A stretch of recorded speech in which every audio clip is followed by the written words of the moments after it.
In this session, we are going to discuss two-dimensional continuous random variables.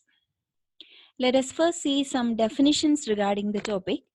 Let xy be a two-dimensional random variable defined on the sample space S.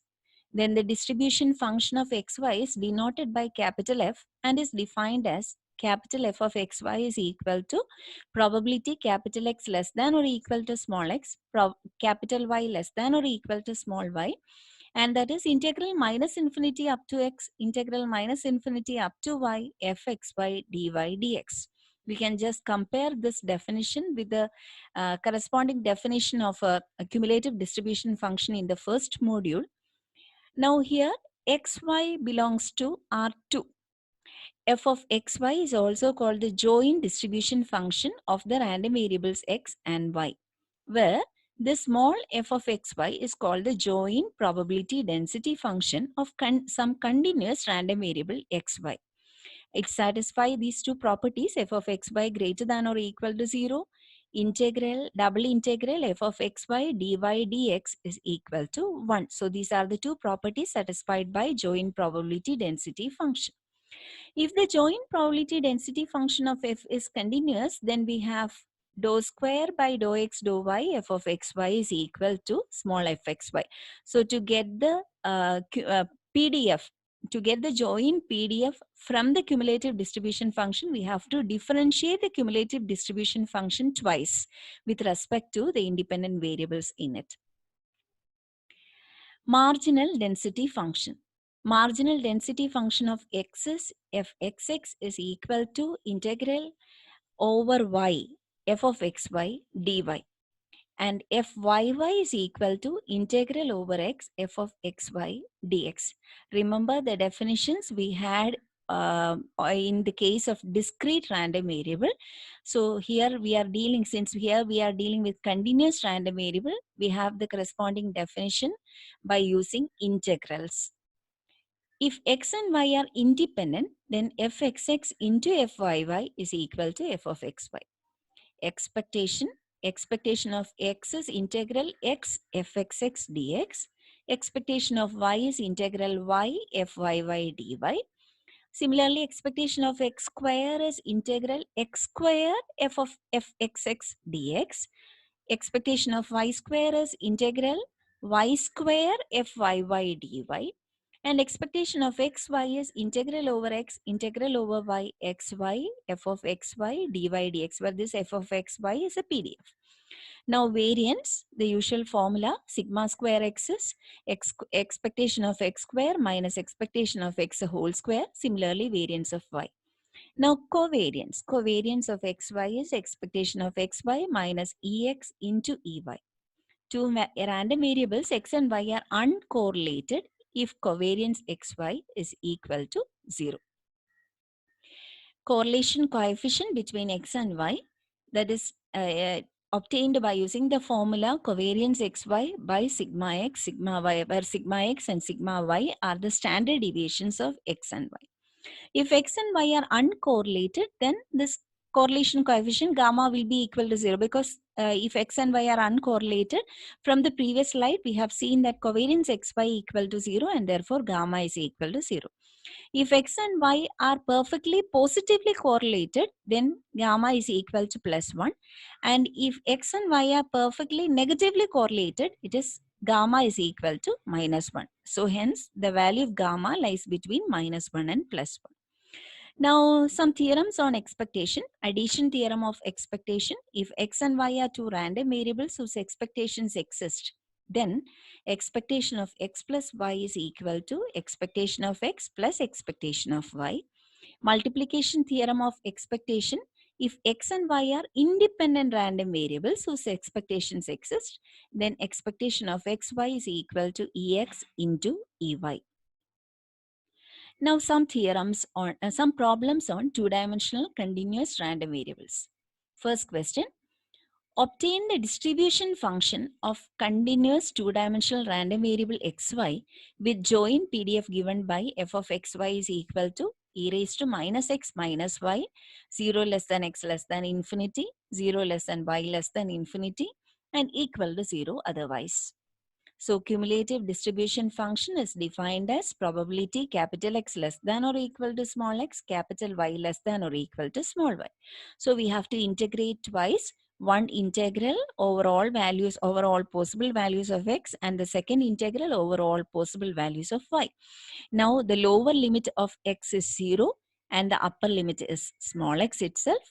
Then similarly for the next integral, lower limit of y is 0 and upper limit is small y.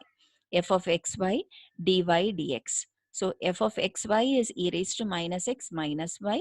First integration, after the first integration, it is e raised to minus x into integral of e raised to minus y, which is minus e raised to minus y, between the limit 0 and y dx. So it is integral 0 to x 1 minus e raised to minus y into e raised to minus x dx.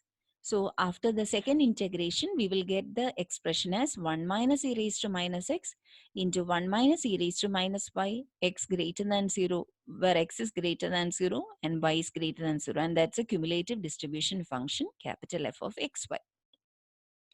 Second question. The joint density function of two continuous random variables x and y is given by f of xy is equal to k into 1 minus x minus y in the interval 0 to x 0 to half, y 0 to half, and equal to 0 otherwise. Questions are: find the value of k, find probability x less than 1 by 4, y greater than 1 by 4, find the marginal distributions of x and y, check whether x and y are independent. So these are the 4 questions. So let us take the first question. We have to get the value of k. To get the value of k, we are applying the property of probability density function. The total integral is equal to 1. So here the limits given are 0 to half, 0 to half. So we have integral 0 to half, integral 0 to half, f of xy dx dy, and that is equal to 1.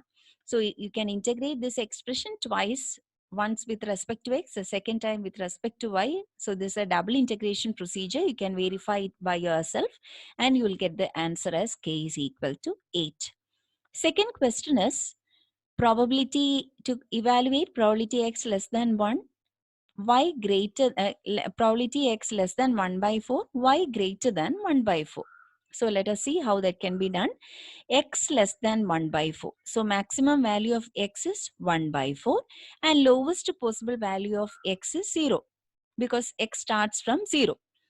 Then y greater, the next integral limit, y greater than 1 by 4. So the lowest value of y is 1 by 4 and the maximum value of y is 1 by 2. So it is integral 1 by 4 to 1 by 2. Function is 8 into 1 minus x minus y dy dx. Inner limit is for y. Therefore, first integration is with respect to y and the second integration is with respect to x. Again, the double integration procedure by and apply the limits 1 by 4, 1 by 2, 0, 1 by 4 and you can get it as 1 by 4. You can check the answer by yourself. Now the third question. Find the marginal distributions of x and y. Formula is fxx is equal to, formula is integral f of xy. So let me show you the formula. Marginal density function of x is integral over y f of xy dy. So we have integral over all possible values of y f of xy dy. So f of xy is 8 into 1 minus x minus y. Integrate this expression by keeping x as a constant and integrating with respect to y. So in this integration, we are integrating with respect to y, keeping the other variable x temporarily as a constant. So we'll get the answer as 3 minus 4x. And in the limit in the interval 0 less than x less than half. Similarly, fyy. It is integral over all possible values of x, f of xy dx. So integral 0 to half, 8 into 1 minus x minus y dx. We keep y as a constant, integrate with respect to x, and you will have 3 minus 4y, where y lies in the interval 0 half. So that they are the marginal density functions. Last question, check whether x and y are independent. So we have obtained fxx, which is 3 minus 4x. We obtained fyy, which is 3 minus 4y, and this product is not equal to 8 into 1 minus x minus y, which is our f of xy. So fxx into fyy is not equal to f of xy, and hence x and y are not independent. So hence this question is complete. Now the third question. The joint probability density function of xy is f of xy is equal to 8xy in the interval 0 less than y less than x less than 1 and 0 otherwise. Questions are: check whether x and y are independent. Find probability x plus y less than or equal to 1. Now in this question, we have to consider this region where f of xy is being defined.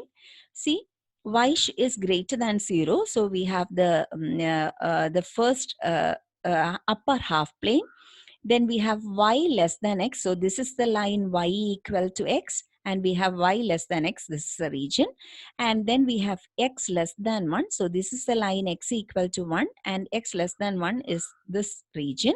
So the region satisfied by this whole expression is this shaded portion. So this is a region where f of xy is defined as 8xy. Now let us consider the first marginal density function. It is integral over y, f of xy dy by definition. And f of xy is 8xy dy. And we have to set the limit for y. See, since we are integrating with respect to y, the other variable x is temporarily kept as a constant. And x is a constant along a vertical line. And therefore, along this vertical line, we are going to integrate. And the integration is from y is equal to 0 to this up to a point on this line where y is equal to x. So the limits are 0 to x, 8xy dy. So it is 8x into y square. 8x is treated temporarily as a constant into y square by 2 between y equal to 0 and y equal to x. And we have the integral value as equal to 4x cubed in the interval 0 less than x less than 1. Now fyy. It is integral over x f of xy dx by definition, and that is equal to integral 8xy dx. Now see, we are integrating with respect to x, keeping y as a constant. So we have to draw a vertical line in this, we have to draw a horizontal line along which y is a constant. We are considering integration with respect to x, keeping y as a constant. Y is a constant along a horizontal line. So we are considering a horizontal line in this region. So this horizontal line has its lowest point on the line x equal to horizontal line has its lowest point on the line x equal to y, and therefore the lower point is x is equal to y, and a maximum point is on the line x equal to 1. So the limits are integral y to 1 8xy dx. So 8 into y is a constant into x square by 2 between x equal to y and x equal to 1. So the answer is 4y into 1 minus y square, and the limit of y is from 0 to 1. And hence, it's quite obvious that fxx into fyy, 4x cubed into 4y into 1 minus y square, it is not equal to 8xy. And therefore, we can prove that they are not independent. This as answer to the first question is they are not independent. Now to the second question. Find probability x plus y less than or equal to 1. So see, this is a region, the shaded portion is a region in which this function 8xy is being defined. And we are given one more restriction, x plus y less than or equal to 1. So this is a line x plus y equal to 1. So x plus y less than or equal to 1 is this particular portion below the line. And the region in which these two are together satisfied is this triangular portion. This is a triangular portion where these two, the given region and x plus y less than or equal to 1 are together satisfied. And so we are going to integrate over this triangular region, this lower triangular region. So we are going to find probability x plus y less than or equal to 1. It is integral y equal to 0 to half. So here we are going to integrate. Now, in this region, when we have to integrate, horizontal line is the most appropriate choice. So, horizontal line means we are keeping y as a constant. and y is a constant in the integration with respect to x, and therefore we have to fix the order. The most appropriate order is dx dy. So we fix the order as dx dy. So the inner limit is for x, and this horizontal line starts from x equal to y. It ends on x is equal to 1 minus y. So the limits are set as x equal to y and x equal to 1 minus y. Outer integration is with respect to y. So this horizontal line has to slide from the lowest point where y is equal to 0 to the maximum point where y is equal to half. So this is the point of intersection of the line x equal to y and x plus y equal to 1. So at this point, y is equal to half. So the outer limits are 0 to half. We integrate, double integration procedure is applied, and you can verify that the answer is 2 by 3. Thank you.